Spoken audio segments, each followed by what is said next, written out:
Oke, anak-anak, untuk PM kali ini, kemarin saya sudah minta beberapa anak untuk memberikan saran ya, apa yang harus kita bahas di pertemuan kali ini. Nah, kebetulan karena materi kita sekarang sedang membahas tentang permasalahan sosial, nanti agendanya kita akan bahas dulu permasalahan sosial di masyarakat, lalu nanti kalau masih ada sisa waktu, kita akan lanjutkan ke pembahasan soal-soal UTBK atau SBMPTN. Nah, ini masih ada yang mau masuk ya, teman-teman.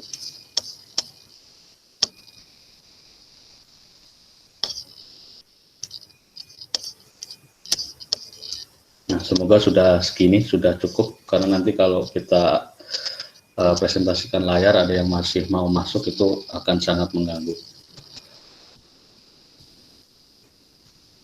Oke, nah di sini Bapak tampilkan ada gambar ya, ada gambar yang ini saya ambil dari internet. Kira-kira ini gambarnya adalah tentang pemukiman kumuh yang ada di bantaran kali. Biasanya kita sering melihat gambar-gambar ini di perkotaan ya, terutama di Jakarta. Kalau kita pergi ke daerah-daerah Jakarta Pusat atau Jakarta Utara, itu banyak sekali pemukiman-pemukiman kumuh seperti ini. Nah, kenapa saya tampilkan ini? Karena sesuai dengan KD kita tentang permasalahan sosial, kalian bisa melihat dulu kira-kira bagaimana sih pandangan kalian terhadap gambar ini. Waktu pertemuan yang pertama itu Bapak sudah berikan video tentang kemiskinan ya. Sangat baik sekali, anak-anak semua sudah mengomentari bahwa ada yang mengomentari tentang kemiskinan itu karena sedikitnya lapangan pekerjaan yang ada di desa, atau kemiskinan juga karena rendahnya keterampilan, rendahnya pendidikan, dan lain sebagainya.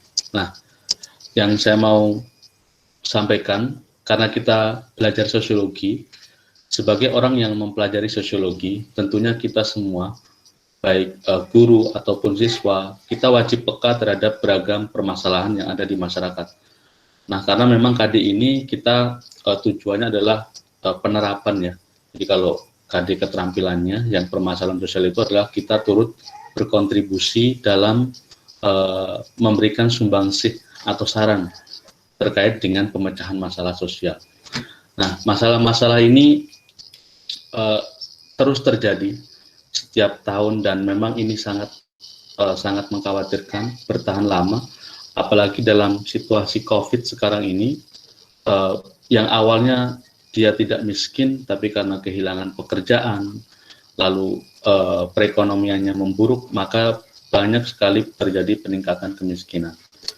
Nah, kemiskinan itu sudah Bapak bahas di video, di pembelajaran, ada banyak sekali ragamnya, ada banyak sekali faktor penyebabnya, termasuk juga dampak-dampak yang dihasilkan. Nah, coba kita diskusikan pertanyaan berikut. Yang pertama, kira-kira ada nggak sih masyarakat yang tidak pernah berhadapan dengan masalah sosial?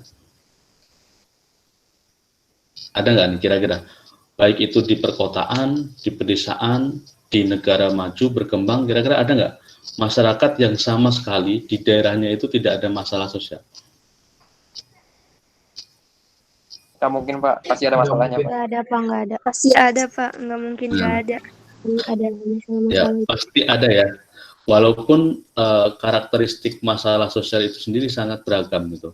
Masalah sosial di pedesaan tentu akan sangat berbeda dengan masalah sosial di perkotaan. Begitu juga di negara berkembang akan berbeda dengan di negara maju.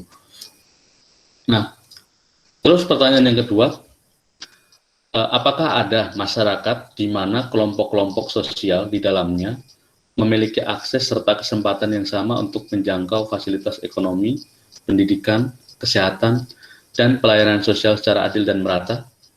Ini saya yakin jawabannya juga sama kan dengan yang nomor 1. Tidak ada masyarakat di belahan dunia manapun yang semuanya memiliki kesempatan yang sama untuk menjangkau beberapa fasilitas tersebut. Jadi baik ekonomi, pendidikan, kesehatan, pelayanan sosial secara adil dan merata, itu semua pasti ada kesenjangan di situ.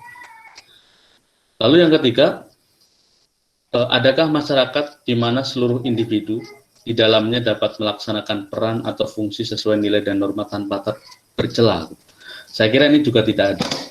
Maka kesimpulannya, tidak ada masyarakat yang sempurna. Masalah sosial akan selalu hadir dan menyertai kehidupan dalam masyarakat, dimanapun berada. Di perkotaan misalnya, kita bisa lihat bahwa akhir-akhir ini marak sekali terjadi kriminalitas, lalu kemiskinan juga, lalu masalah sosial tentang banyak hal ya, termasuk kemacetan dan lain sebagainya. Di pedesaan juga kurangnya lapangan kerja, lalu kemiskinan, akses terhadap pendidikan dan kesehatan yang kurang, itu juga termasuk masalah sosial. Bentar ya, ini ada yang mau masuk lagi.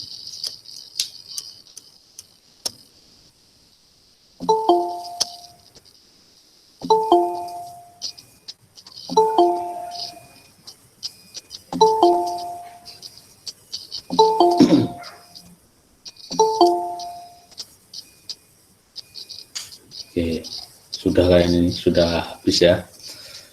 Semoga tidak ada lagi, atau karena kalau misalnya agak terlambat itu nanti seperti ini tadi, agak terjeda waktunya. Oke. Nah, ada lagi nih.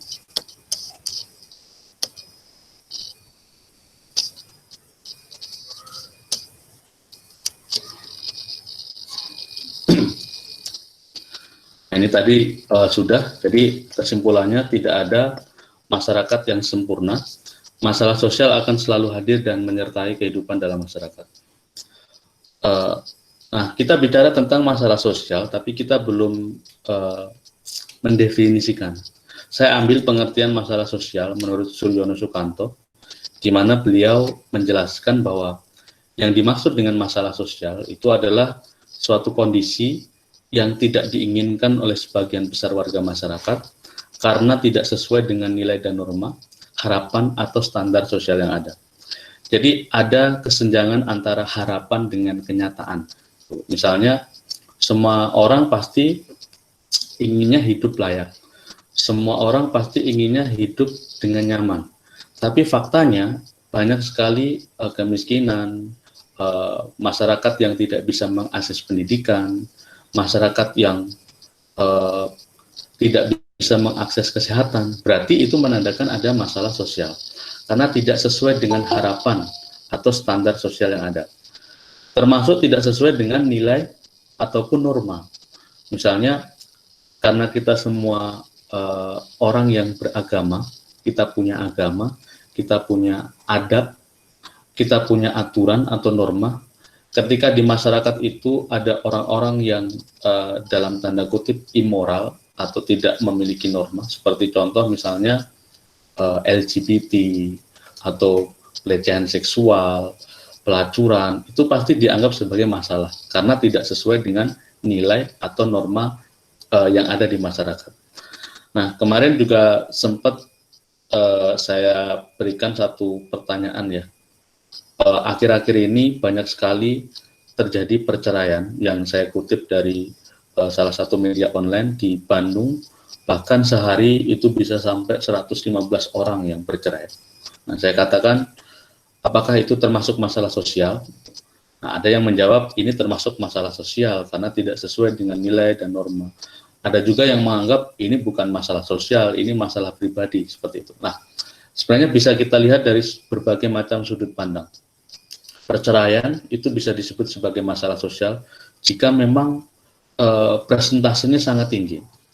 Dan efek dari perceraian itu bisa menghasilkan istilahnya itu kemiskinan-kemiskinan baru, terutama bagi perempuan.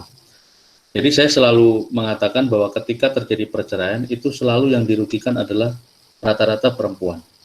Karena apa? Karena biasanya perempuan itu ketika dia sudah menikah, yang bekerja adalah laki-laki, dan ketika bercerai maka otomatis perempuan itu harus mencari pekerjaan lagi, dia tidak punya modal untuk bisa meningkatkan kehidupannya lebih baik.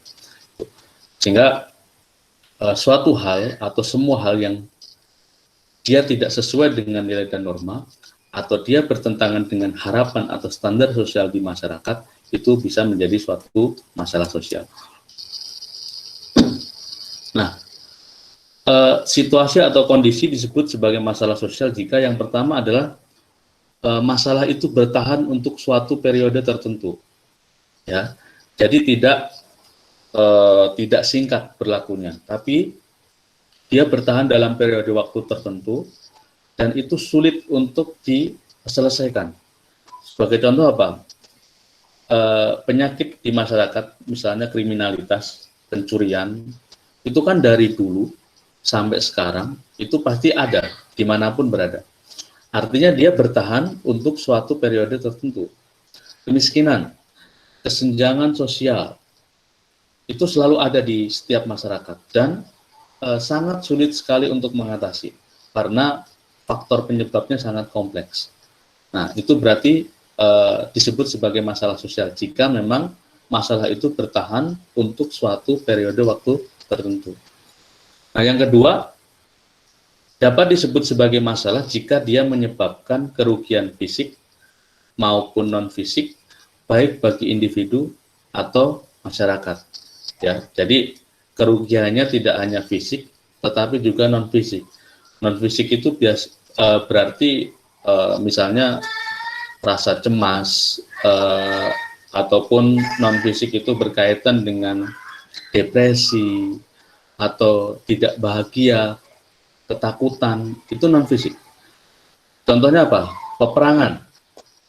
Peperangan itu bisa menjadi masalah sosial jika memang dia berlangsung lama, terjadinya dalam jangka waktu yang lama, dan dia menyebabkan banyak sekali dampak bagi masyarakat. Nah, yang ketiga, merupakan pelanggaran terhadap nilai-nilai atau standar sosial dalam kehidupan masyarakat. Ya, jadi tadi ya sesuai sama definisi masalah sosial. Masalah sosial ini salah satunya adalah terjadi pelanggaran terhadap nilai-nilai atau standar sosial dalam kehidupan masyarakat. Nah, yang keempat, tentu saja membutuhkan pemecahan, ya, pemecahan masalah. Dan untuk memecahkan masalah sosial ini tentunya tidak mudah, ya. Perlu beragam sekali kebijakan-kebijakan yang digunakan untuk melakukan atau memecahkan permasalahan sosial.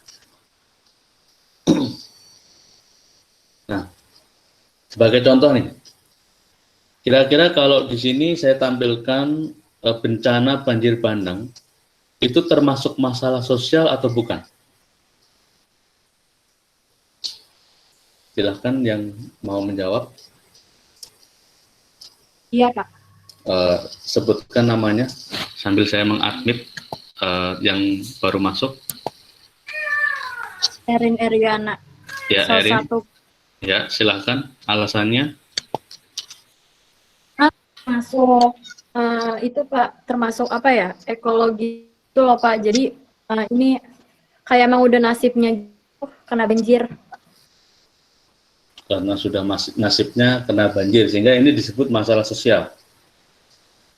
Oke, terima kasih Erin. Mungkin yang lain bisa menanggapi. Pak, saya izin menanggapi. Siapa ini? Saya Abdi Baramdani dari 11 IPS 2. Ya, Abdi, silakan. Kalau saya sendiri sih, benar apa yang kayak Erin bilang, ini tuh masuk ke ekologi manusia gitu loh. Jadi karena, kalaupun emang disebabkan karena intensitas hujan, tapi kan banjir tuh nggak mungkin terjadi kalau emang kayak salurannya lancar, terus saluran lancar itu kan juga dipengaruhi sama manusianya gitu loh Pak. Kayak misalnya kebiasaan aktivitas mereka yang buang sampah sembarangan atau mereka yang membangun rumah di bantaran kali, itu juga bisa sebagai penyebab banjir gitu loh Pak. Jadi tuh banjir itu bisa dikatakan sebagai masalah sosial Pak. Kasih Pak. Ya, terima kasih Erin sama Abdiba.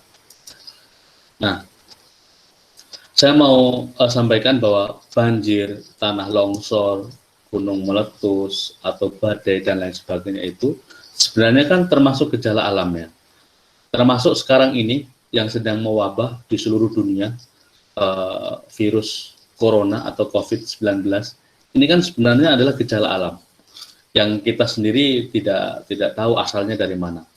Tapi gejala-gejala alam itu bisa menjadi masalah sosial jika memang dia bisa istilahnya itu mengacaukan perekonomian warga, memaksa warga masyarakat untuk mengungsi, menyulitkan warga untuk memenuhi kebutuhan hidupnya, membuat banyak sekali masalah sosial baru. Seperti misalnya COVID-19 sekarang ini.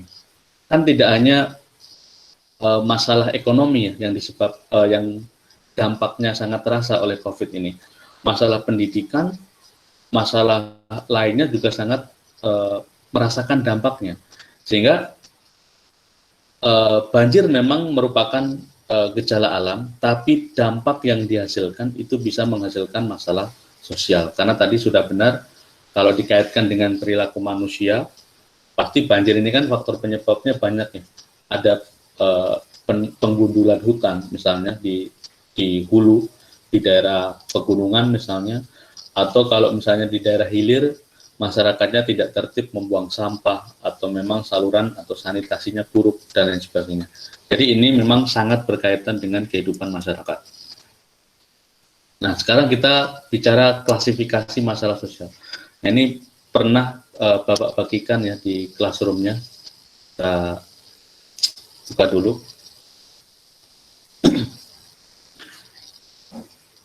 Jadi sebenarnya ada banyak versi, ada banyak pendapat mengenai klasifikasi masalah sosial ini.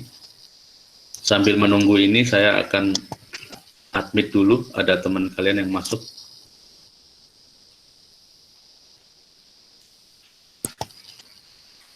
Oke, saya.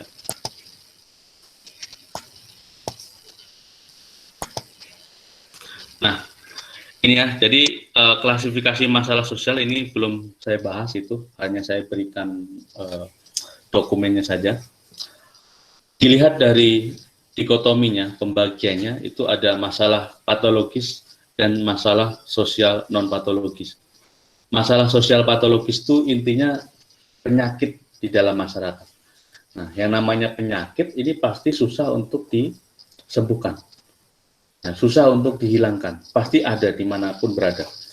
Nah, ini waktu kuliah ada namanya mata kuliah patologi sosial, dan memang sumber bukunya ini, menurut Kartini Kartono ini, bukunya tipis, tapi memang di dalamnya membahas masalah-masalah sosial patologi. Yang dibahas di situ seperti perjudian, pelacuran, pencurian, dan lain-lain, yang memang ini terjadi di masyarakat secara turun-temurun dan sangat sulit sekali untuk dihilangkan. Nah, selanjutnya ada masalah sosial non-patologis. Nah, kalau ini sifatnya bukan penyakit ya, sehingga dapat dikatakan relatif lebih mudah untuk mengatasinya. Tapi, jika masalah sosial ini berlarut-larut atau tidak segera ditangani, maka ini juga bisa menjadi masalah sosial patologis. Ya, misalnya apa? Tawuran antar kelompok. Biasanya di kota-kota besar atau di dulu sering saya lihat misalnya antar sekolah, kalau sekarang sudah jarang sekali ya. Sudah jarang karena memang sanksinya cukup berat. Ini kalau memang hanya terjadinya sesekali, itu bukan masalah sosial patologis. Tapi kalau terjadinya berkali-kali, sudah menjadi semacam kebiasaan, nah maka itu bisa menjadi masalah sosial patologi. Nah, selanjutnya dilihat dari periode waktunya ya. Ada masalah sosial klasik, konvensional, dan kontemporer. Klasik konvensional ini intinya terjadi pada masa dahulu, di mana masyarakat itu masih sangat sederhana, dan biasanya memang masalah klasik konvensional ini bertahan cukup lama. Seperti misalnya kemiskinan, pengangguran, kejahatan, pelacuran, ini kan dari dulu ada ya. Dari zaman dulu sampai sekarang ini ada, makanya disebut masalah klasik. Nah, masalah kontemporer modern ini masalah-masalah yang muncul pada masa sekarang ini. Tuh. Jadi akibat dari modernisasi, termasuk juga pengaruh dari westernisasi, atau juga kaitannya dengan globalisasi, di mana paham-paham barat itu masuk ke dalam kehidupan kita sehari-hari, sehingga muncul paham-paham baru yang menjadi masalah sosial kontemporer atau modern ini. Seperti misalnya LGBT itu termasuk masalah sosial yang kontemporer ya. Kenapa? Karena ini kaitannya sama westernisasi. Di negara-negara sekuler ini kan dilegalkan ya. Tapi kalau di negara-negara yang memang kita masih mengakui dan masih sangat memegang teguh agama, tentu ini sangat menjadi masalah. Nah, jadi ini hanya dilihat dari periode waktunya saja. Nih.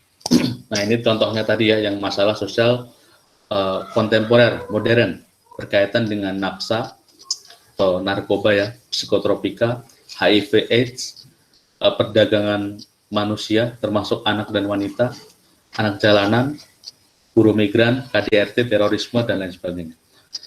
Nah, ini nomor 3 ini paling penting untuk dipahami karena beberapa kali muncul dalam soal SIMAK atau SBM.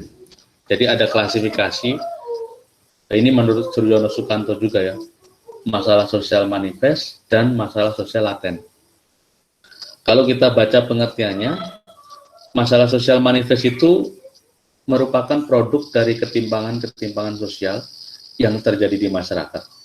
Ketimpangan terjadi akibat dari ketidaksesuaian antara nilai dan norma yang ada, sehingga anggota masyarakat melakukan penyimpangan perilaku. Nah, masyarakat umumnya tidak menyukai perilaku tersebut, sehingga berusaha untuk menghadapi dan mengatasinya. Nah, kalau ditanyakan, kira-kira perbedaan utama antara masalah sosial dan manifest itu apa? Kalau dari sini kan kita bisa lihat ya, bahwa masalah ini benar-benar terjadi, dan memang masalah sosial manifest itu biasanya masyarakat masih mampu untuk mengatasinya. Nah, itu kuncinya ya.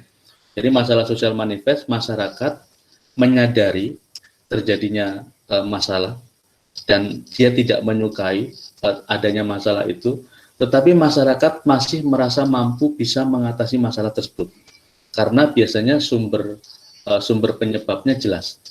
Tapi kalau masalah sosial laten, ini masalah sosial yang ada, tapi dia tidak disadari oleh masyarakat, dan masyarakat sendiri tidak berdaya untuk mengatasinya. Misalnya apa? Saya contohkan korupsi. Korupsi ya. Korupsi kita semua menyadari bahwa dimanapun tempat di negara ini, di sektor manapun, itu tidak menutup kemungkinan terjadi korupsi. Ya, misalnya yang paling gampang lah, saya dulu pernah buat SIM dan saya tidak lolos dalam tes drive itu untuk mengendarai sepeda motor itu, dan semuanya melakukan itu. Jadi ada suap gitu ya, dan kita bisa dapat SIM. Karena kalau kita ikut tes itu sampai berapa kali pun tidak bakal lolos, karena harus pakai motor polisi, dan ketika kita menginjak rem itu tidak, kita pasti disemprit ya istilahnya, dan kita nggak lolos. Dan semuanya tahu bahwa itu ada banyak sekali suap dan lain sebagainya. Ini tentu saja hanya oknum ya. Tapi kita tidak istilahnya itu berdaya untuk mengatasi masalah ini. Termasuk juga korupsi-korupsi di pemerintahan, itu masalah sosial yang laten. Kita tahu bahwa itu ada masalah, tetapi kita tidak berdaya untuk mengatasi masalah sosial tersebut. Termasuk juga hal-hal yang berbau sara, ya, menyangkut politik identitas, terutama berkaitan dengan sentimen terhadap etnis atau sentimen terhadap agama tertentu. Nah, itu masalah sosial yang laten. Kita tahu bahwa itu terjadi masalah, tetapi kita sangat sulit untuk mengatasi masalah tersebut. Nah, itu berkaitan dengan masalah manifest dan laten. Nah, kalau yang lain ini strategis, biasa, ini tidak terlalu urgent untuk dibahas. Nah, ini nanti ada. Nah, ini ya. Atas dasar warisan, ada warisan sosial, warisan biologis, warisan fisik, dan warisan akibat kebijakan sosial. Ini hanya dilihat dari sumber-sumbernya juga ya. Kalau masalah sosial atas dasar warisan sosial ini contohnya masalah depresi, hubungan kelompok mayoritas dan minoritas, pendidikan, politik, hukum, agama, kesehatan, dan ini memang berkaitan dengan ranah sosial. Ya, misalnya kelompok mayoritas dan minoritas, dimanapun berada biasanya memang kelompok mayoritas itu lebih dominan. Walaupun dalam beberapa hal, dalam konfigurasi masyarakat majemuk itu ada istilah minoritas dominan. Contoh kalau di Indonesia, dalam hal ekonomi, etnis Tionghoa dia lebih menguasai daripada etnis-etnis lainnya. Gitu. Tapi dalam hal pemerintahan tentu biasanya etnis yang mayoritas yang menguasai. Nah ini kaitannya dengan masalah mayoritas dan minoritas. Nah warisan biologis. Warisan biologis ini berkaitan dengan masalah kependudukan, misalnya migrasi. Tidak jarang migrasi juga menyebabkan masalah ya, seperti misalnya Rohingya atau masalah-masalah yang diakibatkan oleh perang sehingga membuat masyarakat di daerah tersebut harus bermigrasi mencari tempat yang lebih aman, berkurang atau bertambahnya penduduk. Seperti sekarang kita semua mengkhawatirkan bahwa COVID ini tingkat kematiannya sekian persen, ini juga masalah kaitannya sama biologis. Terbatasnya kelahiran bagi negara-negara maju yang pertumbuhan penduduknya sangat sedikit, ini juga masalah biologis, termasuk juga kecacatan baik itu bawaan atau bukan. Nah, kalau warisan fisik, ini kaitannya dengan kondisi geografis, kondisi alam, di mana ada daerah-daerah tertentu yang dia sangat miskin karena memang kondisi atau daya dukung alamnya itu tidak bagus untuk mendukung masyarakat di daerah itu meningkatkan perekonomiannya. Misalnya dulu saya pernah di NTT, di sana itu memang dilihat dari tanahnya tidak terlalu subur, curah hujannya juga sedikit, lalu tidak banyak lahan yang bisa ditanami padi atau sawah, mereka hanya mengandalkan tada hujan, airnya sedikit, sehingga membuat kemiskinan di daerah tersebut menjadi kemiskinan yang alamiah. Ya, kemiskinan yang terjadi akibat memang dari faktor-faktor alam. Termasuk juga nanti bisa menjadi kemiskinan struktural ya, karena memang jaringan listrik belum masuk, jalan-jalan sangat rusak, dan lain-lain. Nah, itu kaitannya sama warisan fisik. Nah, kalau warisan akibat kebijakan sosial, ini timbul biasanya karena kurang tepatnya penerapan kebijakan di masyarakat. Ya, misalnya masalah TKI atau masalah tenaga kerja asing misalnya, atau yang lain sebagainya. Nah, ini sudah ada contohnya, silakan dibaca. Ada yang mau masuk lagi? Bentar.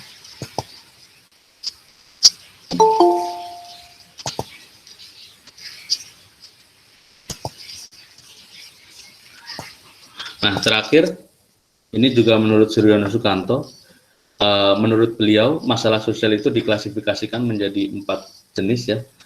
Yang pertama adalah masalah sosial yang sumbernya itu dari faktor ekonomi, seperti contohnya adalah kemiskinan, pengangguran. Lalu masalah biologis, penyakit menular, seperti sekarang ini, COVID-19, itu termasuk ke dalam masalah sosial biologis. Masalah psikologis, penyakit saraf, bunuh diri, termasuk gangguan jiwa, itu termasuk masalah sosial yang sumbernya dari unsur psikologis. Dan kebudayaan. Ya, kalau kebudayaan ini artinya sudah biasanya menjadi kebiasaan ya, terjadi turun-temurun dan susah untuk dihilangkan.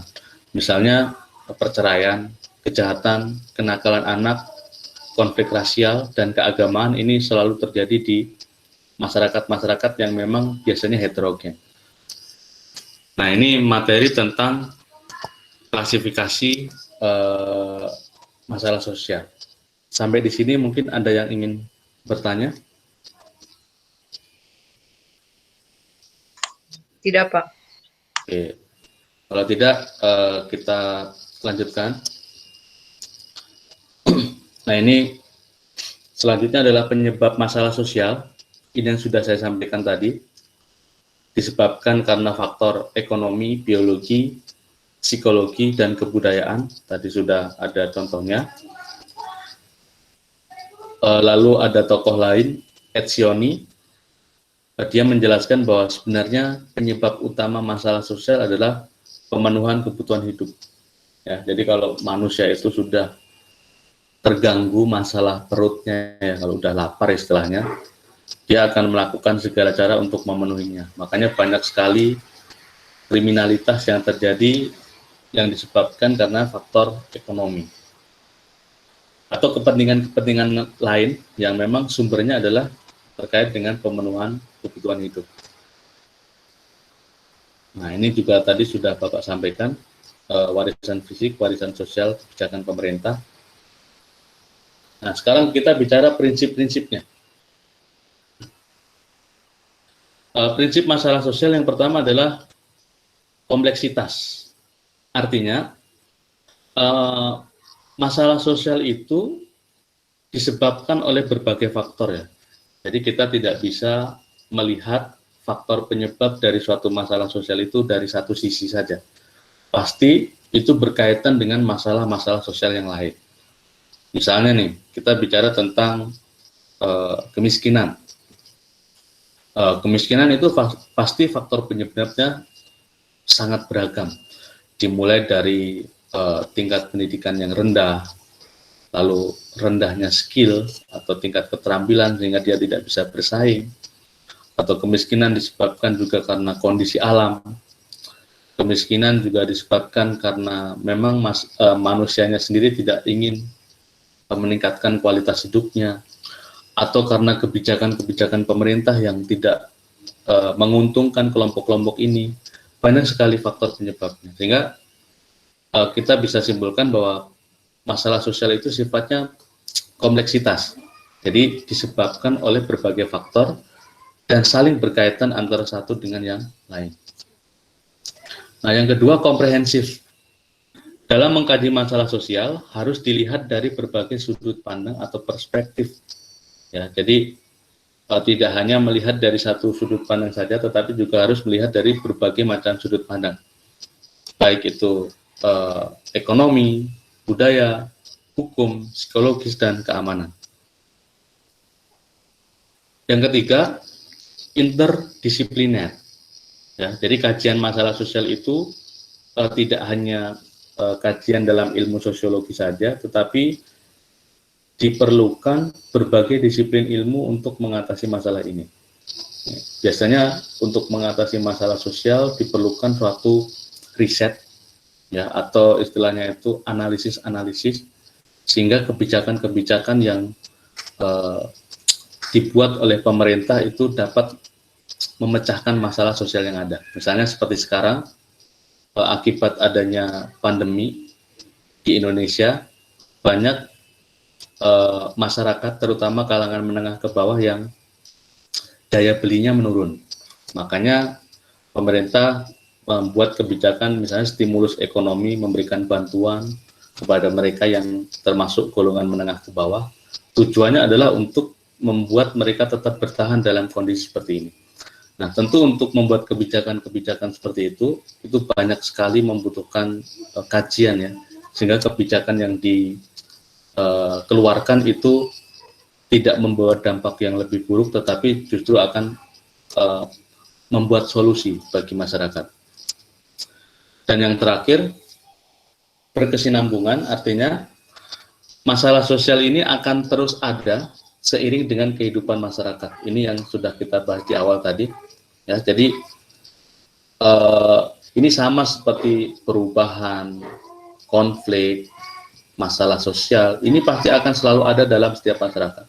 Ya, masalah sosial itu tidak akan ada ketika masyarakat itu sendiri ya tidak ada.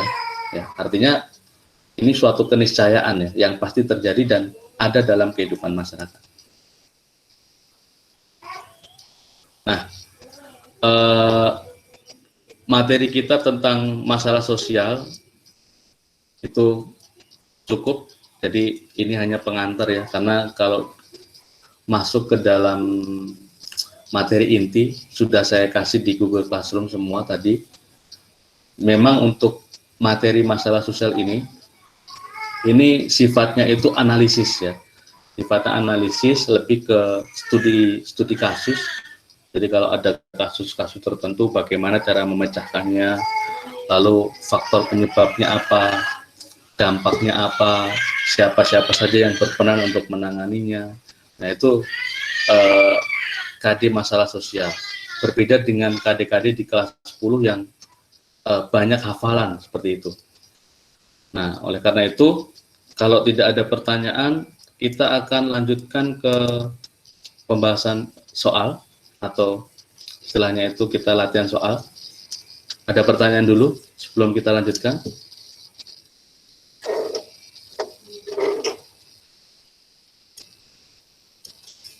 Ada pertanyaan? Tidak ada, Pak. Tidak ada, Pak. Tidak ada, Pak. Oke. Ya. Kalau tidak ada, ini semuanya ya, silakan mencoba untuk ikut menjawab. Jadi ini modul yang saya susun, ini soal-soalnya saya kumpulkan dari tahun 2009 sampai 2018. Memang yang 2019, 2020 belum ada, tapi soal-soal di sini itu soal-soal asli, baik itu SBMPTN ataupun SIMAK ya.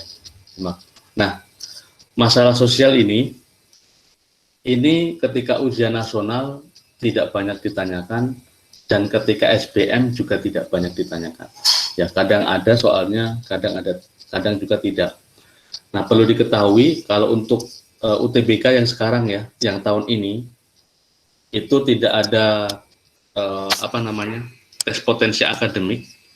Jadi materi sosiologi, ekonomi itu tidak ada, tapi kita memprediksi untuk tahun besok pasti ada. Kenapa? Karena sekarang ini lagi COVID, sehingga pemerintah itu menyederhanakan tes seperti itu. Tapi biasanya setiap tahun itu ada tes potensi akademik, tes potensi skolastik, seperti itu. Nah, kita bahas dari sini. Ini yang sudah saya kirim di Google Classroom kalian.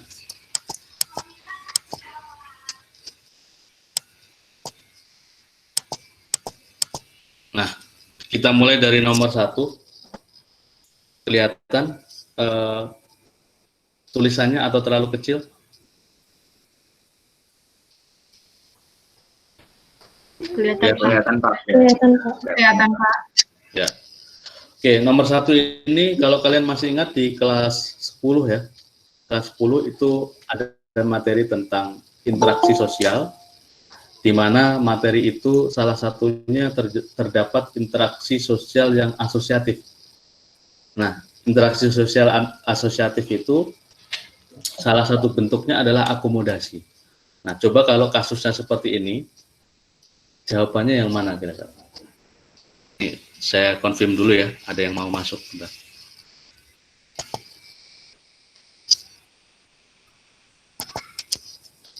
Kalau sudah tahu jawabannya, silahkan sebutkan namanya.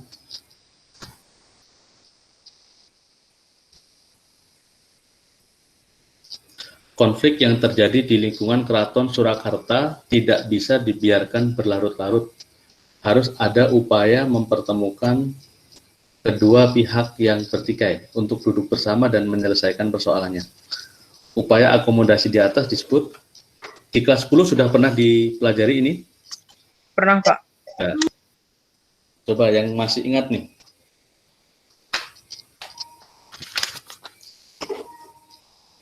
Mediasi bukan, Pak? Apa? Mediasi. Ini siapa ya namanya? Kesia, Pak. Kesia, oke. Mediasi, oke. Kesia mediasi ya. Yang lain? Konsiliasi, Pak. Konsiliasi, Pak.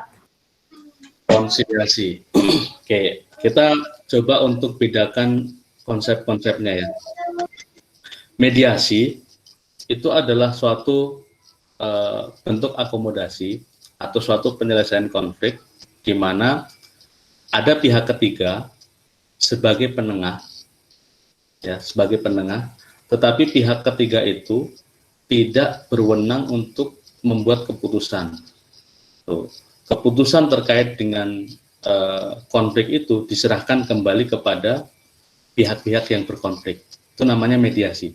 Ya, jadi hanya sebagai penengah. Nah, orang yang melakukan mediasi atau jadi mediasi ini adalah mediatornya. Tuh. Misalnya orang mau cerai, itu kan ketika mendaftarkan ke pengadilan agama biasanya ada mediasi dulu.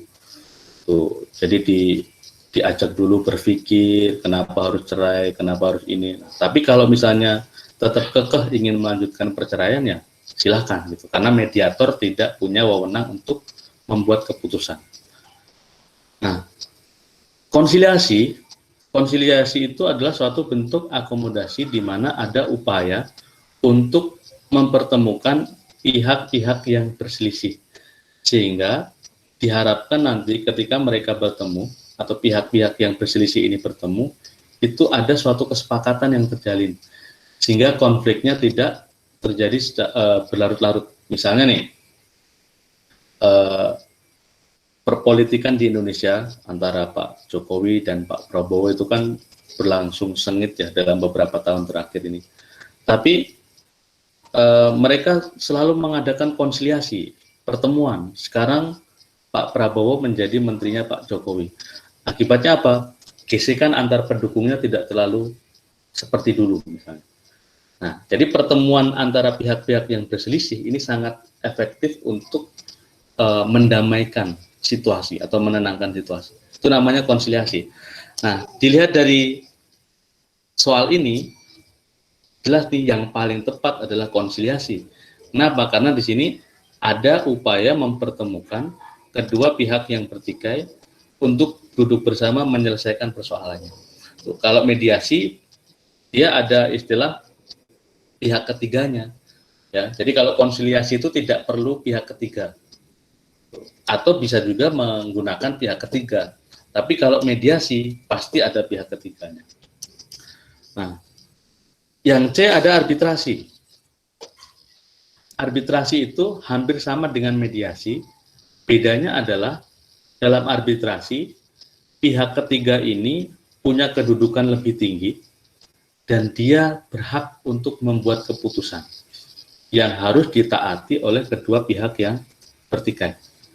Misalnya sengketa antara Indonesia dengan Malaysia mengenai pulau tertentu yang disengketakan karena sama-sama kedua negara mengklaim kepemilikan terhadap pulau itu. Nah, itu diselesaikan lewat arbitrasi. Tuh. Dan ketika nanti diputuskan yang menang Malaysia misalnya, Indonesia harus menaati keputusan tersebut.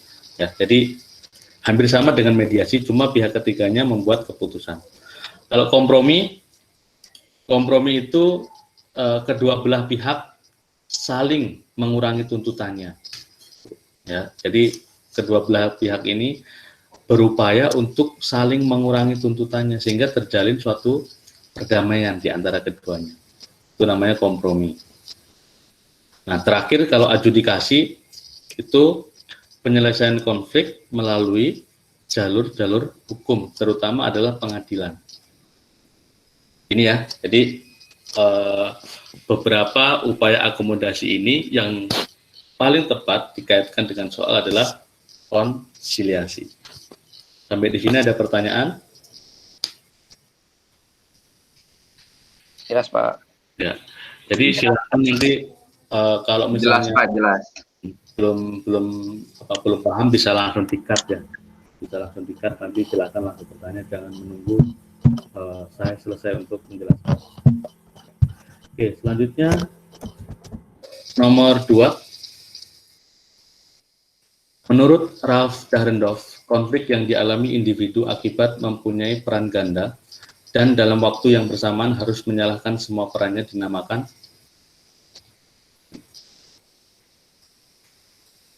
ini kan materi interaksi sosial yang disosiatif ya.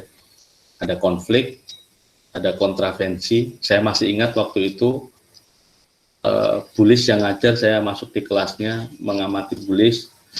Di kelas itu saling berkelompok untuk membahas materi ini. Nah, ini materinya tentang konflik. tapi dikaitkan dengan Raab Dahrendorf.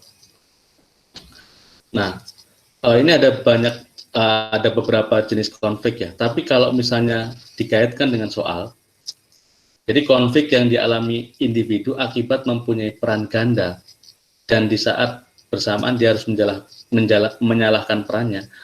Artinya konflik ini hanya dialami oleh individu dengan dirinya sendiri kan. Ya, misalnya seseorang atau kalian lah sebagai seorang siswa, tapi di sisi yang lain kalian sebagai seorang anak. Satu sisi harus mengikuti pembelajaran, tapi satu sisi harus membantu orang tua misalnya. Nah, harus memilih peran yang mana nih? Nah, konflik yang terjadi ini namanya konflik antar peran. Ya, jadi konflik yang terjadi di mana individu itu mempunyai banyak sekali peran dan dia harus memilih salah satu peran yang dia jalankan. Itu namanya konflik antar peran. Nah, kalau konflik antar individu tentu saja ini bukan individunya sendiri yang terjadi konflik, tetapi antara satu dengan yang lain. Nah, si A dengan si B itu namanya konflik antar individu. Kalau konflik status, konflik kedudukan dan status, apakah sama?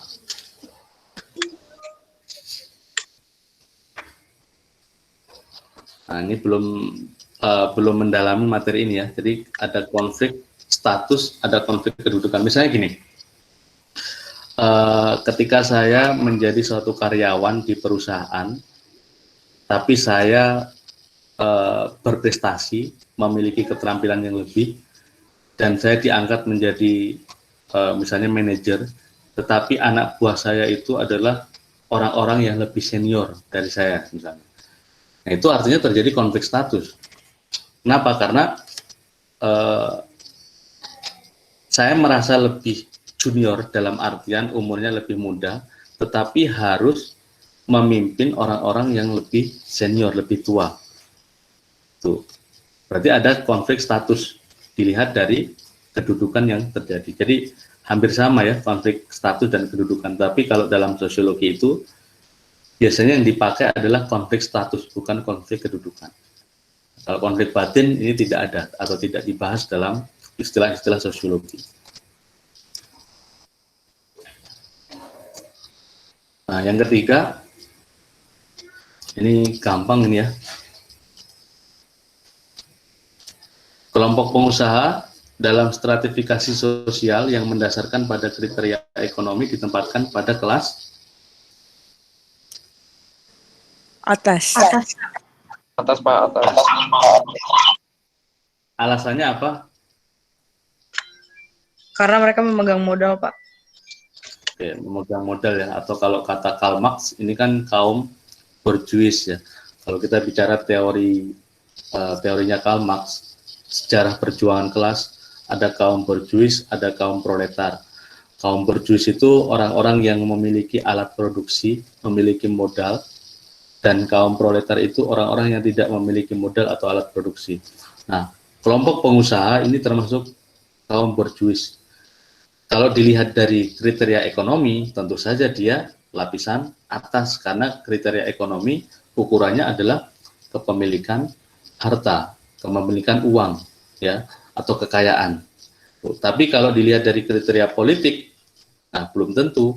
Kriteria politik yang paling atas adalah kalau di Indonesia tentu saja presiden, karena memiliki kekuasaan paling besar. Gitu. Jadi dilihat dari kriteria apa dulu nih. Kalau ekonomi tentu saja ini adalah golongan atas. Nah, nomor 4 nih. Ini terkait dengan materi perubahan sosial sebenarnya. Cuma kalau dilihat dari istilah ini, tentunya kalian bisa menjawab. Perubahan yang sifatnya revolusioner dan evolusioner adalah kriteria perubahan menurut kecepatannya, Pak. ya, ini siapa nih? Kecepatannya Pak, bukan? Kecepatannya, Pak. Auyi, Pak. Ya, oke. Kenapa kecepatannya? Karena kalau revolusioner biasanya cepet Pak, kayak revolusi industri. Tapi kalau evolusioner lama. Oke, benar ya. Jadi sifat revolusioner itu artinya perubahan yang cepat. Nah, jadi perubahan ini terjadi dengan cepat, menyebabkan perubahan secara mendasar biasanya dalam masyarakat. Tapi kalau evolusioner ini bertahap dan biasanya tidak direncanakan, terjadi secara alamiah, berlangsungnya sangat lama. Maka benar kriteria menurut kecepatannya. Kalau dilihat dari pengaruhnya, ini ada perubahan yang mempunyai pengaruh besar dan mempunyai pengaruh kecil. Ya, jadi kalau perubahan dilihat dari pengaruhnya itu ada perubahan besar, perubahan kecil. Misalnya kalau hadirnya internet itu tentu saja perubahan besar karena internet mempengaruhi segala bidang kehidupan.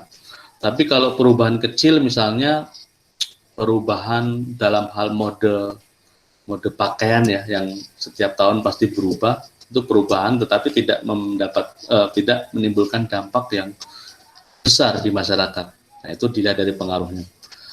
Kalau dari tanggapannya, ada perubahan yang dikehendaki dan tidak dikehendaki. Jadi masyarakat itu ada yang pro terhadap perubahan, ada yang anti terhadap perubahan. Biasanya yang pro terhadap perubahan ini orang-orang yang memang kepentingannya tidak terganggu, ya. Jadi dia tidak mengharapkan adanya status quo dalam hidupnya ya, misalnya kayak perubahan yang dikehendaki handphone itu dianggap sebagai alat komunikasi yang bisa memperlancar hubungan komunikasi antara satu dengan yang lainnya. Tapi dalam hal yang sama, handphone sebenarnya bisa menjadi alat yang menjauhkan orang, karena ketika kita sedang berinteraksi, banyak sekali orang-orang yang sibuk dengan handphonenya misalnya. Nah, jadi dari handphone sendiri ada yang dikehendaki, ada yang tidak dikehendaki. Kalau dari sumbernya ini ada perubahan internal dan eksternal ya. Jadi kalau perubahan internal itu faktor penyebabnya adalah masyarakat itu sendiri. Seperti misalnya terjadinya konflik di masyarakat. Indonesia mengalami reformasi karena adanya konflik nih antara mahasiswa dan pemerintah saat itu misalnya. Itu sumbernya internal. Tapi kalau eksternal, sumbernya dari luar masyarakat. Contohnya apa? Bencana alam. Itu kan kita tidak bisa menghendaki ya. Kayak sekarang ini adalah faktor penyebabnya adalah eksternal karena kita tidak menciptakan sendiri faktor penyebab itu. Atau peperangan misalnya. Itu termasuk ke dalam perubahan yang sumbernya eksternal. Nah, selanjutnya nomor 5, hubungan sosial timbal balik yang saling mempengaruhi disebut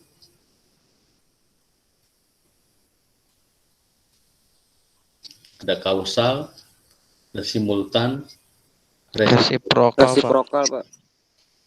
resiprokal. Ini malah kita kayak belajar bahasa ya, harus mengartikan satu-satu maksud dari kata-kata ini. Kalau kausal artinya apa kausal? Sebab akibat. Ya, kausalitas berarti kan ada hubungan sebab akibat ya. Terjadi konflik pasti ada faktor penyebab lah, itu kan kausal. Jadi ada hubungan sebab akibatnya. Simultan itu sesuatu yang terjadi secara bersamaan. Berbarengan. Ya, berbarengan, bersamaan. Tuh, misalnya di hari kemerdekaan Indonesia, para siswa secara simultan mengikuti upacara di rumahnya masing-masing. Jadi sesuatu yang dilakukan secara bersama-sama di saat yang bersamaan.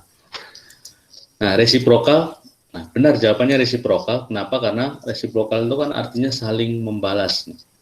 Nah, timbal balik itu kan berarti ada hubungan saling membalas. Ada aksi, ada reaksi, ya. Ada komunikatornya, ada komunikan. Ada pesan yang disampaikan, ada feedback. Nah, itu namanya resiprokal. Ya, saling membalas. Ada hubungan timbal balik. Kalau periodik itu kan berdasarkan apa ya istilahnya, periode tertentu atau terjadinya secara berkala, itu namanya periodik. Nah, tidak sesuai sama soal ini ya. Kalau diadik ini istilahnya komunikasi yang terjadi antara individu satu dengan individu yang lain. Jadi hanya 2 orang itu yang melakukan komunikasi, itu namanya diadik. Ya, jadi hubungan antara atau komunikasi antara satu orang dengan orang yang lain. Jadi paling tepat benar jawabannya adalah yang C, resiprokal. Nah, nomor 6 sekarang. 2 kelompok masyarakat yang berbeda kebudayaan kemudian saling bertemu dan melakukan kontak sosial intensif sehingga terjadi pembaharuan budaya tetapi tidak menghilangkan budaya aslinya disebut Akulturasi. akulturasi. Benar ya? Jadi kalau dia tidak menghilangkan budaya aslinya, unsur-unsur yang lama, itu namanya akulturasi. Jadi percampuran, perpaduan budaya. Tapi kalau dia menghilangkan salah satunya, itu namanya asimilasi. Ya. Jadi asimilasi. Kalau dia tidak menghilangkan akulturasi. Kalau amalgamasi, ada yang tahu? Nah, belum ada ya. Amalgamasi itu perkawinan campuran, ya. Jadi antara satu suku dengan suku lain, misalnya ada yang bapaknya dari Jawa, ibunya dari Batak misalnya, itu amalgamasi. Atau bisa juga antar ras, ya, satunya orang Indonesia, satunya orang Australia misalnya, itu kan antar ras ya, Melayu sama Kaukasoid, itu amalgamasi. Jadi perkawinan campuran. Kalau kooperasi ini artinya kerjasama, ya, hubungan kerjasama antara satu orang dengan orang lainnya. Oke, lanjut lagi. Nomor 7.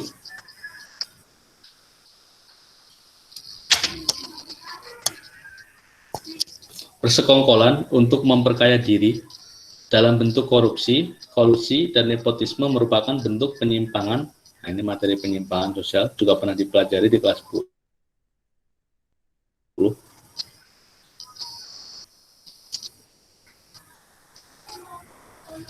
Ada penyimpangan kelompok, sistemik, positif, situasional, primer.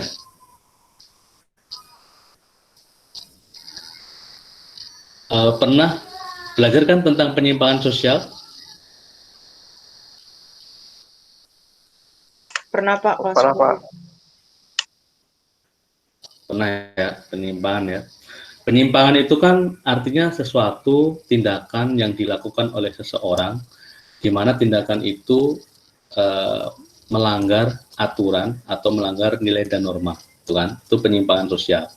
Nah, kalau dilihat dari jumlah pelakunya kan ada penyimpangan individu, ada penyimpangan kelompok.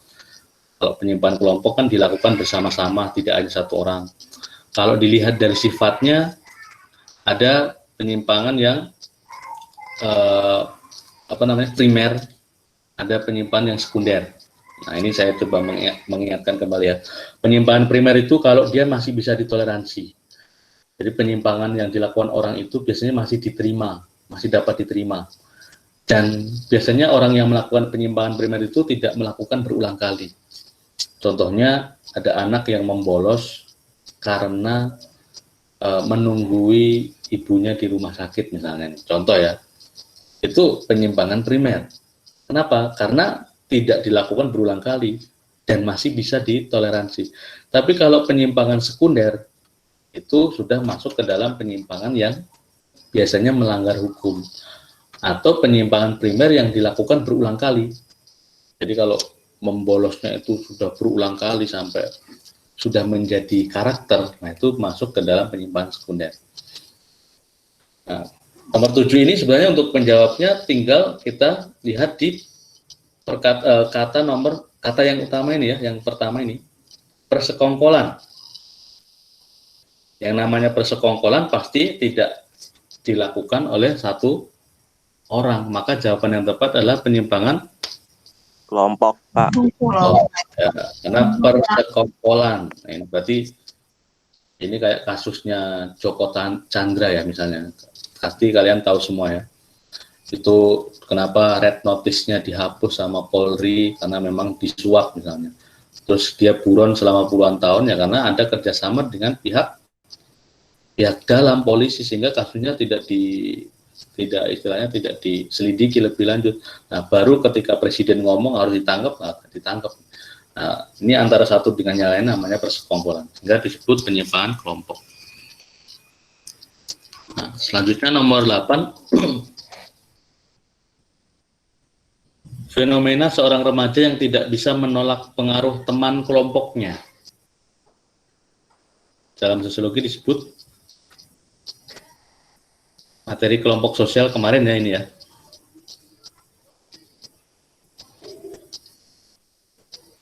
In group, primary group, for informal ini pernah kita bahas semua kan?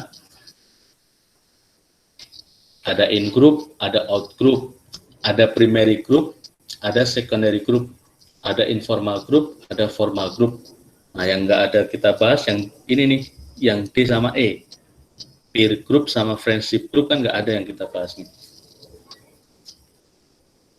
Coba ada yang mungkin mau menyampaikan pendapatnya, jawaban soal nomor 8?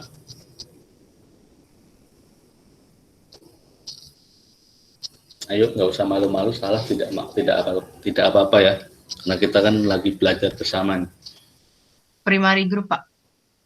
Siapa ini? Lintang. Lintang. Kenapa alasannya?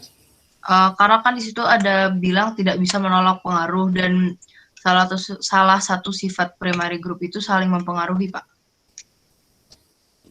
Oke. Apakah dalam informal group tidak saling mempengaruhi? Nah itu, Pak, saya juga agak bingung, Pak. Antara dua itu, Pak, B atau C. B atau C. Yang lain mungkin? Nah, oke, kalau saya jelaskan dulu ya, primary group. Kan kemarin sudah kita bahas, ada kelompok primer, ada kelompok sekunder. Kelompok primer ini cirinya adalah hubungan antar anggotanya sangat dekat. Jumlah anggotanya tidak terlalu banyak. Ya kan? Sering bertatap muka, sering bertemu. Itu namanya kelompok primer. Misalnya apa? Keluarga. Atau kalau kalian punya sahabat dekat yang jumlahnya tidak banyak, itu termasuk primary group.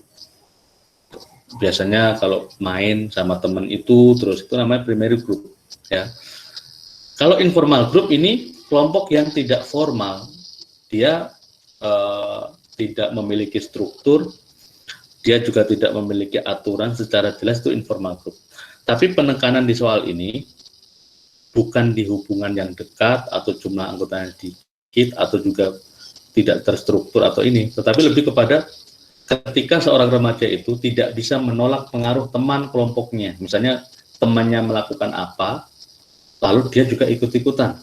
Nah, hubungan atau perasaan ini kan pernah kita bahas ya, ini namanya adalah in group, kelompok dalam, ya, kelompok kita, kami.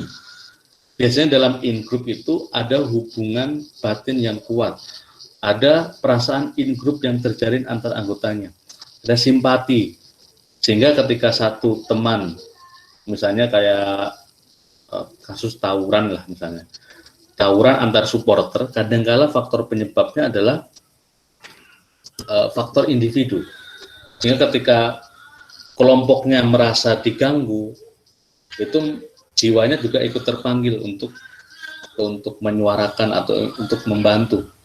Nah, ini dalam sosiologi ketika kita tidak bisa menolak pengaruh teman dalam kelompoknya disebut in group.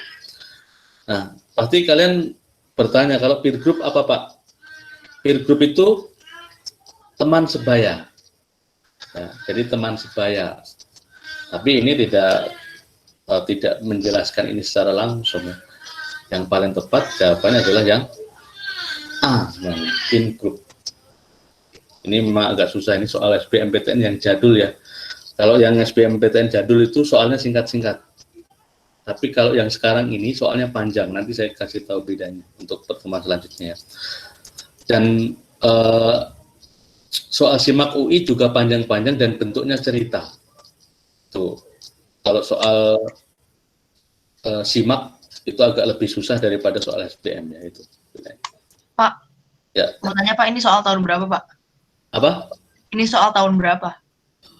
Saya lupa mencantumkan ya antara tahun 2000, pokoknya ini antara 2009 sampai 2018 saya campur gitu. Saya mix dan satu paket itu ada 20 soal. Jadi saya sesuaikan dengan saya pilah-pilah dulu babnya biar semuanya sama kayak gitu. Oke Pak, kasih Pak. Ya. Nah, nomor 9. Salah satu hasil modernisasi yang berguna untuk menunjang dunia pendidikan tapi perlu diantisipasi dampaknya adalah, nah ini juga soal SBM. Silahkan yang mau berpendapat.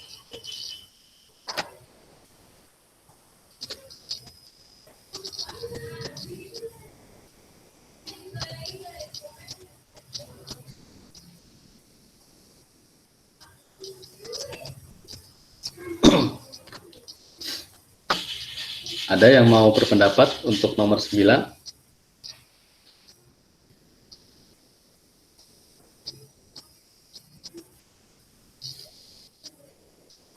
Oke, sekarang ini kan pendidikan memang semuanya mengalami modernisasi ya, terutama terkait dengan COVID ini. Kita dipaksa untuk terus belajar dengan teknologi, ya. Walaupun dalam beberapa hal kita kesulitan mengikuti, terutama kita yang istilahnya generasi-generasi jadul, yaitu agak kesulitan mengikuti ini. Nah, di soal ini mengatakan bahwa modernisasi itu berguna untuk menunjang dunia pendidikan, tapi perlu diantisipasi dampaknya. Berarti kalau perlu diantisipasi dampaknya, ada kekhawatiran ini disalahgunakan atau ada dampak yang negatif dari modernisasi ini dalam dunia pendidikan. Nah, kalau misalnya kita jawab yang A, sistem pembayaran online. Apa yang perlu diantisipasi? Saya kira ini tidak terlalu urgent ya. Tidak terlalu urgent untuk diantisipasi dampaknya. Terus yang B, e-book gratis untuk bahan ajar.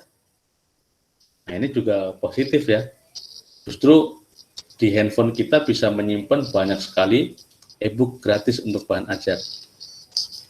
Yang C, akses majalah online. Tuh. Yang D, sistem pembelajaran e-learning. Yang E, pendaftaran online. Kira-kira dari 5 pilihan ini yang perlu diantisipasi dampaknya terkait dengan modernisasi di dunia pendidikan adalah yang Menurut saya D, Pak. C, Pak. C, Pak. D, Pak. C. C yang akses majalah. C. Akses majalah. ya. Saya minta tanggapan yang C. Kenapa jawabannya C? Soalnya itu Pak, ada kelompok yang merasa terugikan, kayak yang pemilik koran gitu-gitu, jadi kayak ada kena dampaknya, Kena dampaknya, oke. perusahaan cetak gitu. Ya. Terus yang lain, yang C tadi ada banyak tadi. Menambah Pak, Ya. pembajakan juga Pak. Pembajakan. Ya. Berarti antisipasinya adalah pembajakan ya dalam hal konten majalah ya. Oke. Memang jawabannya adalah yang C. Kenapa? Karena jadi kalau kita analisis soal ini, kenapa perlu diantisipasi dampaknya? Karena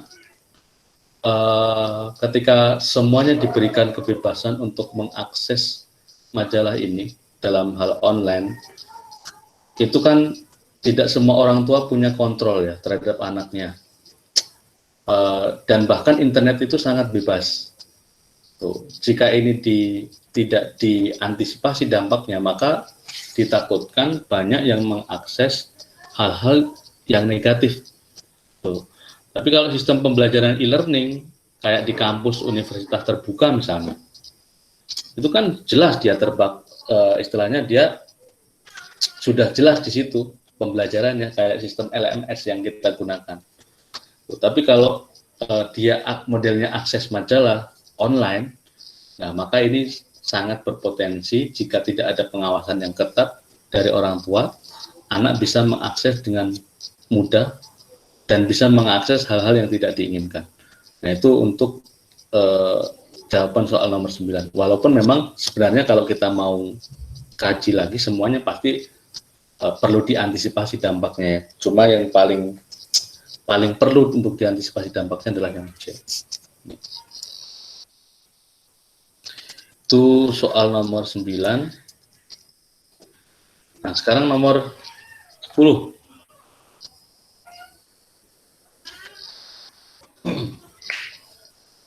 Keberhasilan seorang yang berasal dari keluarga miskin menjadi pengusaha sukses menunjukkan bahwa yang bersangkutan telah melakukan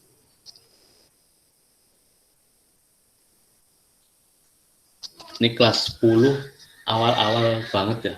Jadi kelas 10 semester 1 itu kalian mempelajari berbagai macam konsep realitas sosial dalam sosiologi itu, penyimpangan, ada sosialisasi, hubungan sosial, mobilitas sosial, perubahan sosial.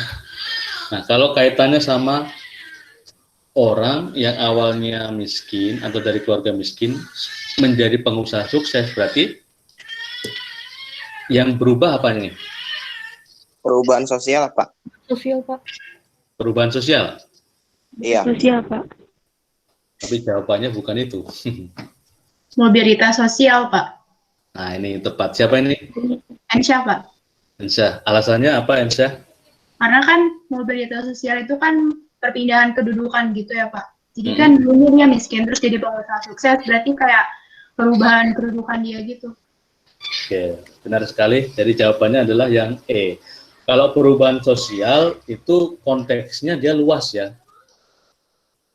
Dan di soal ini hanya kasusnya itu hanya melihat satu orang ini, satu orang yang awalnya miskin menjadi pengusaha sukses. Tapi kalau perubahan sosial itu dia lebih luas. Misalnya awalnya orang masyarakat sederhana yang awalnya ada gotong royong, tapi akibat adanya mekanisasi dalam bidang pertanian, orang-orang menjadi semakin individual. Itu perubahan sosial. Ya.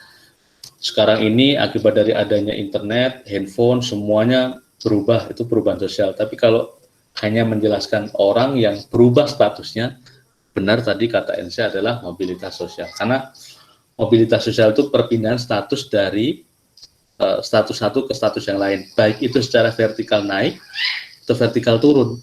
Ya, jadi tidak hanya melihat dari miskin menjadi sukses ya, dari sukses menjadi miskin itu pun juga termasuk mobilitas sosial, tapi yang vertikal turun. Gitu.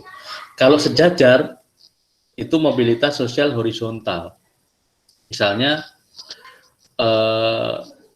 si Andi adalah seorang petani, tapi karena menunggu masa panen dia beralih profesi menjadi pedagang. Nah itu sama-sama aja, jadi tidak terlalu naik statusnya, itu termasuk dalam mobilitas sosial horizontal. Seperti itu. Nah sekarang nomor 11, apakah sudah tahu cara menjawab soal yang seperti ini? Belum, Pak. Belum ya? Wah, gimana ya caranya? Saya nggak punya pen untuk menulis di sini nih. Intinya gini, ini bisa dicatat ya, soal SIMAK UI atau soal-soal mandiri yang lain itu pasti ada soal kayak gini nih, sebab akibat. Kalau soal SBM sudah nggak ada lagi soal kayak gini, ya. Jadi soal UTBK itu tidak ada lagi soal sebab akibat.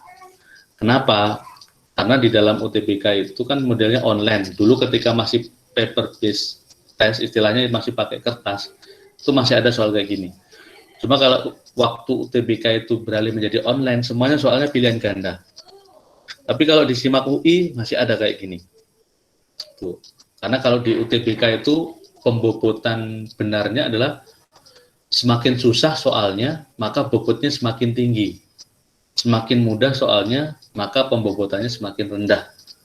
Tuh. Kalau kayak kita ulangan harian biasa kan skor satu soal dengan soal yang lain kan sama ya. Kalau di UTBK tidak. Tuh, dilihat dari hasil statistiknya dulu, seperti itu. Nah, cara menjawab soal ini,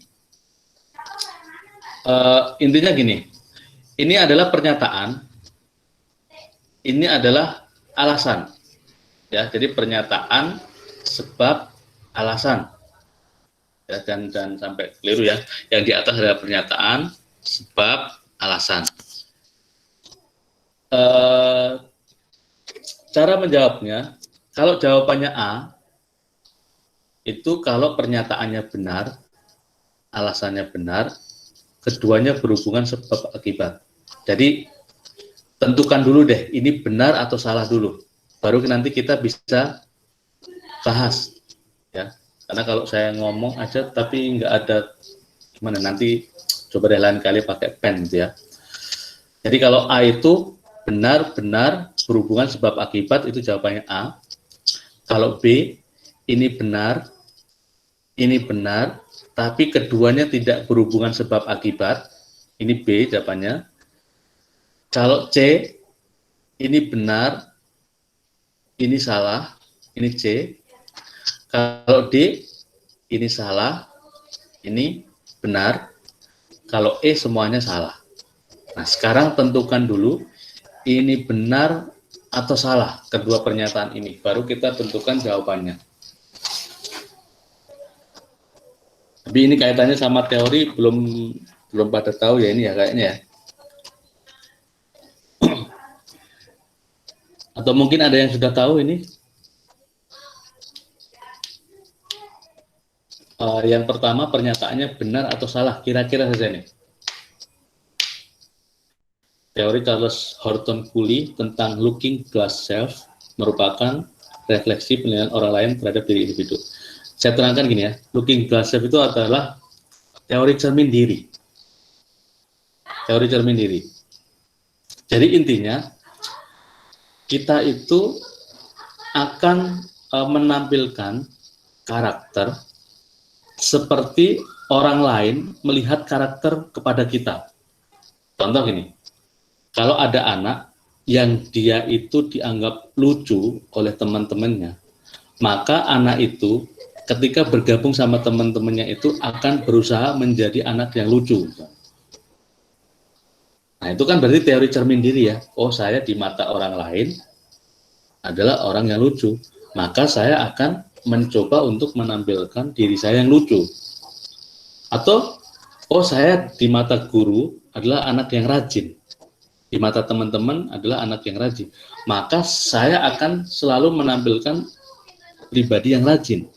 Itu menurut teori looking glass self atau teori cermin diri. Jadi kayak kita menampilkan karakter seperti yang kita lihat dari pendapat orang lain terhadap kita. Nah, makanya kalau dilihat dari pernyataan ini, teori Charles Horton Cooley tentang looking glass self merupakan refleksi penilaian orang lain terhadap diri individu, maka pernyataan ini adalah benar. Ya, jadi refleksi pantulan ya, penilaian orang lain terhadap diri individu.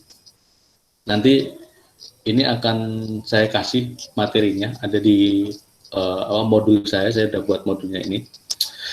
Nah, terus yang di bawah, sebab diri individu berkembang melalui interaksi sosial yang dipelajari dalam proses sosialisasi. Nah, ini tanpa perlu melihat ini, kira-kira ini benar nggak nih? Individu berkembang melalui interaksi sosial yang dipelajari dalam proses sosialisasi. Diri kita yang sekarang ini, atau karakter kita yang punya sekarang ini, apakah itu datang dengan sendirinya, ataukah itu hasil dari interaksi dengan orang lain?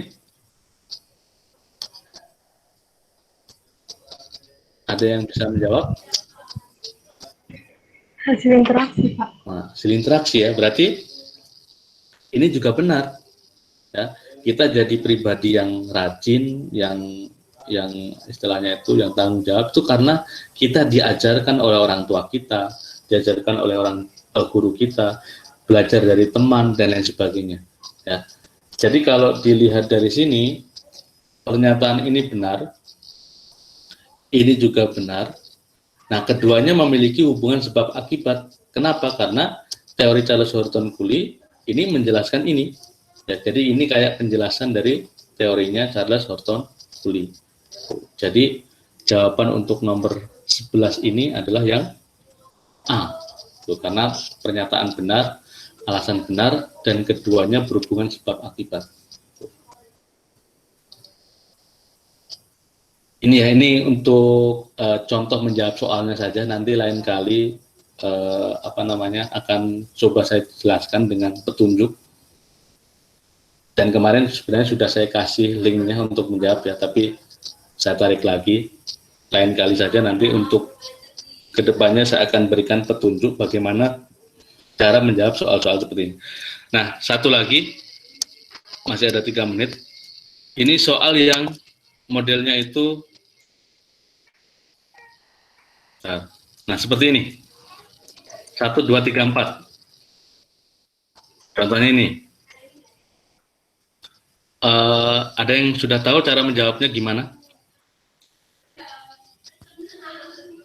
Belum, Pak. 1. Gimana? Belum. Cara menjawabnya gini. Kalau pilihan jawabannya A, itu berarti yang benar adalah 1, 2, 3.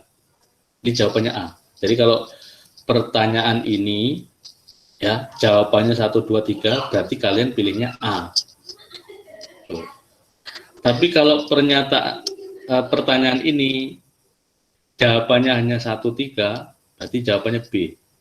Jadi gini ya, 1, 2, 3 benar, jawabannya A. Kalau 1, 3 benar, jawabannya B. 2, 4 benar, jawabannya C. Hanya 4 yang benar, jawabannya D. Kalau semua benar, jawabannya E. Nah, berarti ini rumusnya tetap seperti itu ya. Itu kalau soal-soal simak atau soal-soal untuk tes mandiri yang lain. Nah, kalau misalnya soal nomor 18 ini kira-kira jawabannya apa nih? Mencuri yang dilakukan seseorang dan disertai dengan tindak kekerasan merupakan bentuk penyimpangan perilaku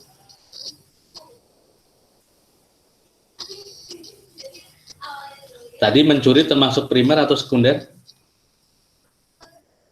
Sekunder. Antara primer ini salah semua ya. Kalau 1, 2 salah, pasti jawabannya hanya 4, itu pasti. Karena nggak ada jawaban 3 dan 4. Adanya 2 dan 4. Ya, maka jawabannya hanya nomor 4. Dilakukan seseorang, pasti individu kan. Lalu mencuri dengan tindak kekerasan atau curas, berarti sekunder. Maka jawabannya yang 4. Jawaban yang hanya 4 apa? D berarti jawabannya. Nah, lain kali nanti akan Bapak coba bantu bagaimana cara menjawab soal seperti ini. Nah, ini silahkan ya, kalau misalnya ada waktu luang, ada 24 paket, ini banyak sekali. Tuh, banyak sekali, kalau misalnya nanti mau dibahas, kapan saja, insya Allah bisa untuk membahas. Itu saja untuk pertemuan hari ini, karena kita sudah sampai jam 2:30. Tapi sebelum kita tutup, nah ini agak error ya, sebelum kita tutup,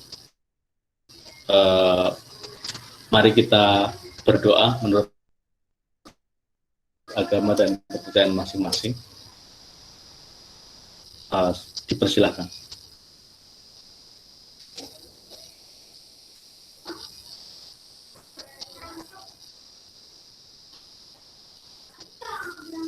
Ya, cukup. Oh ya, ini tadi ada yang punya dokumentasinya enggak ya? Ini saya mau masuk ke Meet-nya agak susah nih. Nah, laptopnya yang error ya. Ada yang punya dokumentasi ini?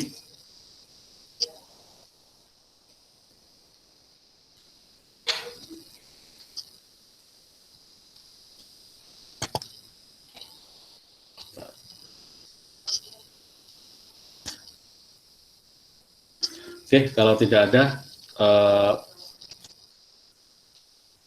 saya sudah screenshot ini, nanti untuk dokumentasi saya. Terima kasih atas kehadirannya hari ini. Sekian pembelajaran dari saya. Wassalamualaikum warahmatullahi wabarakatuh. Waalaikumsalam. Waalaikumsalam. Pak. Terima kasih, Pak. Makasih. Pak.